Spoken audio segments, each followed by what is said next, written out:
General Bajwa कहा करते थे कि आइंदा आने वाला वक्त मुस्लिम लीग नून का है। जनरल बाजवा कहा करते थे कि आइंदा आने वाले वक्त में पीटीआई को कोई टिकट देने वाला नहीं मिलेगा, यानी कि पीटीआई की तरफ से कोई टिकट पे इलेक्शन लड़ने वाला नहीं मिलेगा। जनरल बाजवा के ज़ेरे असर नैब थी और कहा जाता था कि आप महैशियत देखें, एहतसाब को छोड़ें, और इसी वजह से बेशुमार एनआरओज भी दिए गए। नवाज शरीफ को पहला एनआरओ परवेज मुशर्रफ ने दिया, दूसरा एनआरओ जनरल बाजवा ने दिया। वही जनरल बाजवा जिनके बारे में यह कहा जाता था कि वो मुल्क के पाकिस्तान की तारीख के सबसे अच्छे और मोतबर तरीन जनरल्स में से एक है। इसके साथ साथ परवेज इलाही के मुतालिक एक बहुत बड़ी और अहम खबर है जो कि इस वीडियो में आपके सामने रखेंगे। चौधरी सालेक हुसैन जो कि परवेज इलाही के भांजे भी हैं और भतीजे भी हैं, उनकी नवाज शरीफ के साथ लंदन में मुलाकात हुई है और उस मुलाकात की कुछ अंदरूनी बातें सामने आई हैं जिसमें यह कहा जा रहा है चौधरी सालेक हुसैन की जानिब से कि उनके पास कुछ MPAs की तादाद है जो कि पंजाब हुकूमत, पंजाब असेंबली मदद के साथ पंजाब हुकूमत गिराने के लिए उनकी मदद कर सकते हैं। उस तादाद को भी आपके सामने रखेंगे। और इसके अलावा चीफ ऑफ आर्मी स्टाफ की अरशद शरीफ की वालदा मोहतरमा के साथ मुलाकात के बारे में भी आपको आगाह करेंगे। नाजरीन, आज बिलाखिर इमरान खान की जानिब से खामोशी तोड़ दी गई है जनरल बाजवा का वो वार जिसमें उन्होंने कहा था कि इमरान खान तो उन्हें बॉस बुलाया करते थे, यानी कि एक इलेक्टेड प्राइम मिनिस्टर अपने मातहत ऑफिसर को बॉस कहा करता था। उसका जवाब बिलाखिर इमरान खान की जानिब से दे दिया गया है। एक निजी टीवी को इमरान खान ने इंटरव्यू दिया है और इस इंटरव्यू में बेशुमार इमरान खान ने बातें कही हैं, बहुत सारे सवालात के जवाबात भी इमरान खान ने देने की कोशिश की है और वो तमाम तर बातें जो इस वक्त पाकिस्तान के लोगों को एड्रेस करने चाहिए थी, इमरान खान ने वो करने की कोशिश की है। पहली जो उन्होंने बात कही जनरल बाजवा के बारे में, उन्होंने कहा कि जनरल बाजवा अपने वक्त में कहा करते थे, जब शुरू में तो हमारे खैर रिलेशन अच्छे थे लेकिन जो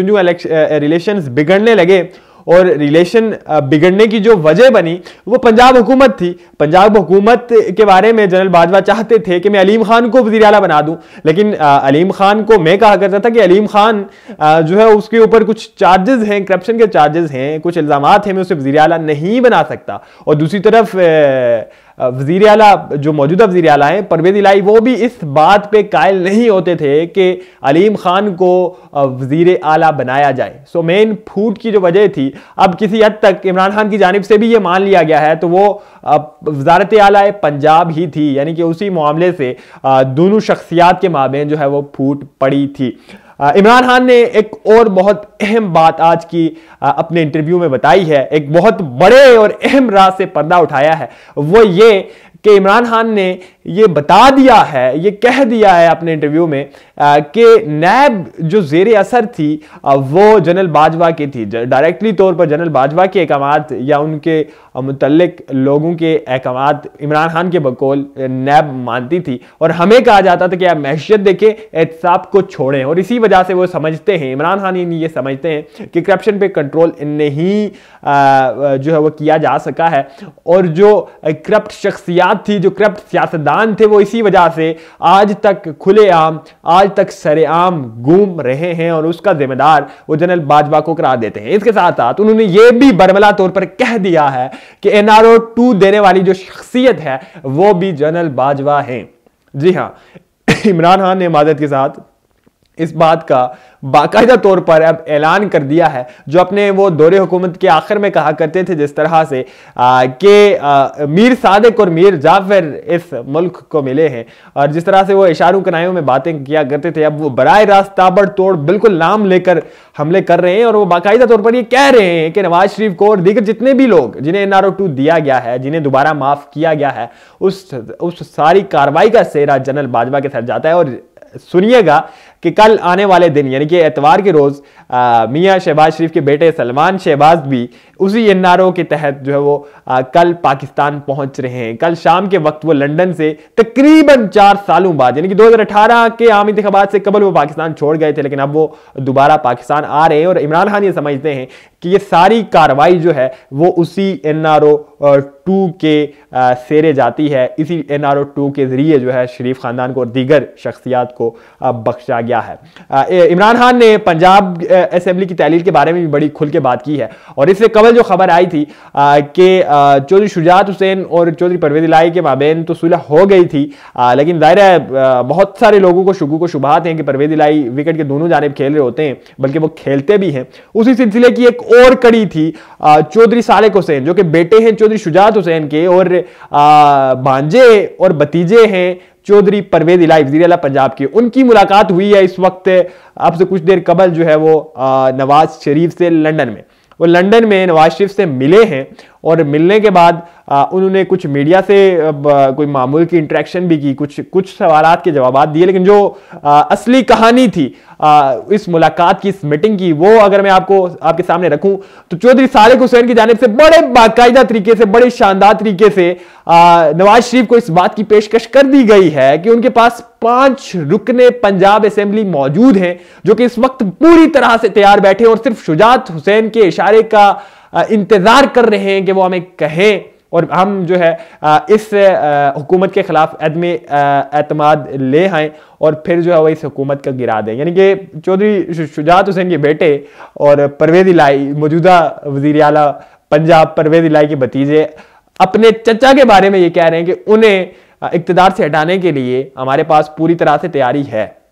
आप ये समझे होंगे, लेकिन ऐसा हरगिज नहीं है। वो परवेज इलाही को वजीर आला कंसीडर करके, यानी कि आइंदा आने वाले वक्त में भी वजीर आला वही रहें और हम सिर्फ जो है इन हाउस तब्दीली कर दें, पार्टी की जो वफादारियां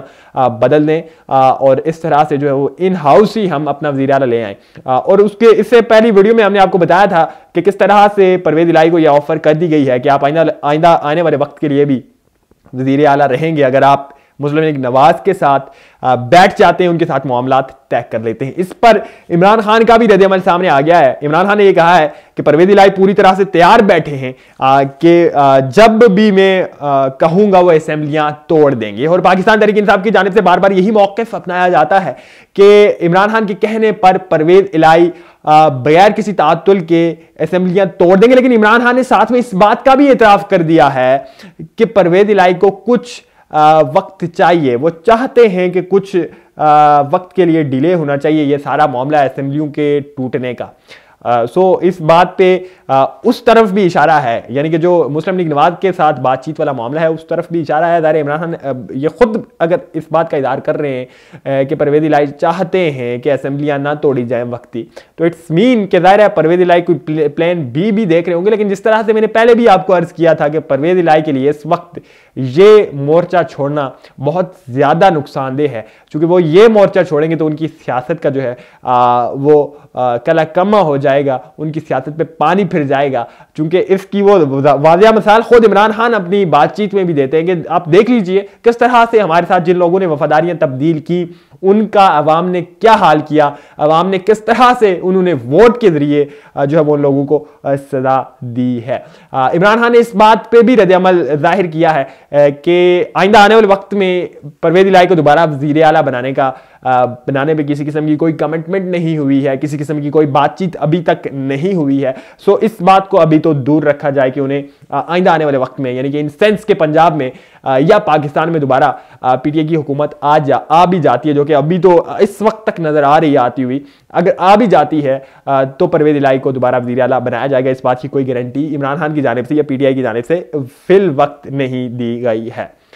आज के दिन की सबसे अहम और बड़ी खबर जो है वो अरशद शरीफ की वालदा के साथ सिपा सालार की मुलाकात है। जी हाँ, मौजूदा सिपा सालार ने अरशद शरीफ की वालदा के साथ मुलाकात की है और इस बात की खबर दे रही हैं गरीदा फारूकी, जो कि अक्सर जो है पाकिस्तान तहरीक इंसाफ की जानिब से बड़ी तनकीद की जद में रहती हैं और वो खुद भी बरमला ज़ाती तौर पर वो इमरान खान के बारे में अपने तहफ़्फ़ुज़ात का और अपने जज्बात का इज़हार कर रही होती है। खैर ये उनकी एक आपसी मामला है, एक आपसी उनकी चपकलश है दोनों पार्टी और गरीदा फारूकी की, उस पे तो हम नहीं पढ़ते। खैर उन्होंने जो खबर दी है आज वो ये कह रही हैं कि मेरे इल्म के मुताबिक army chief general Syed Asim Munir की AFIC रावलपिंडी में ज़ेर इलाज अरशद शरीफ शहीद की वालदा से मुलाकात हुई, जिसमें आर्मी चीफ ने अरशद शरीफ की शहादत पर ताज़ियत और फातिहा ख्वानी की और वालदा समेत तमाम गमज़दा फैमिली को भरपूर यकीन दिलाया अरशद शरीफ कत्ल के मुकम्मल और शफाफ तहकीकात होंगी। हर ये एक पूरा थ्रेड है 6-7 ट्वीट्स का, पढ़ते हुए काफ़ी देर लगेगी और मुख्तसर इसका कंक्लूजन अगर मैं आपको बताता चलूँ तो अरशद शरीफ की वालदा के साथ बकौल इनके मुलाकात हुई है सिपा सालार की, और उस मुलाकात में सिपा सालार ने ज़ाती तौर पे भी अरशद शरीफ की वालदा साहिबा को इस बात की यकीन दहानी करवाई है कि वो अरशद शरीफ के असल कातलों को कटहरे में खड़ा करेंगे। यानी कि इनके मुताबिक, इस खबर के मुताबिक, इनके इन ट्वीट्स के मुताबिक, जाहिर है आपको इल्म है, जैसे कि हमने आपको अपडेट किया था सुप्रीम कोर्ट से ही, कि अरशद शरीफ की वालदा ने एक लेटर थमाया था कोर्ट्स को, अदालत को, और उस लेटर की जब तफसीलात सामने आई थी और उसमें बड़ा साफ शफाफ तरीके से जनरल बाजवा के और खुफिया एजेंसी के सरबराहान के और ओहदेदारान के नाम लिखे गए थे। उस लेटर के बाद और फिर कोर्ट की जानिब से JIT बनाए जाने के बाद अब ये मुलाकात बहुत ज्यादा माने खेज है। सवाल ये है कि इस केस के बारे में जब हर तरफ ये खदशा मौजूद है, ये नाउमीदी माजरत के साथ जाहिर की जा रही है कि इसका कोई हल नहीं निकलना, जो जिम्मेदारान हैं, जो कातिल हैं, वो हरगिज़ सामने नहीं आएंगे। क्या आर्मी चीफ की इस मुलाकात के बाद अरशद शरीफ को इंसाफ मिल पाएगा? क्या अरशद शरीफ को पीठ पे गोलियां मारने वाले, उसकी हड्डियां तोड़ने वाले और सच बोलने के लिए और आवाज उठाने के लिए उसे खामोश करने वाले लोग कटहरे में पहुंच पाएंगे? ये तो खैर वक्त ही साबित करेगा। बहरहाल ये हैं आज की कुछ अहम अपडेट्स जो कि आपके सामने हमने इस वक्त रखी हैं। आने वाले वक्त में भी मजीद अपडेट्स के साथ आपकी खिदमत में हाजिर होते रहेंगे। इजाज़त दीजिए। अल्लाह निगहबान।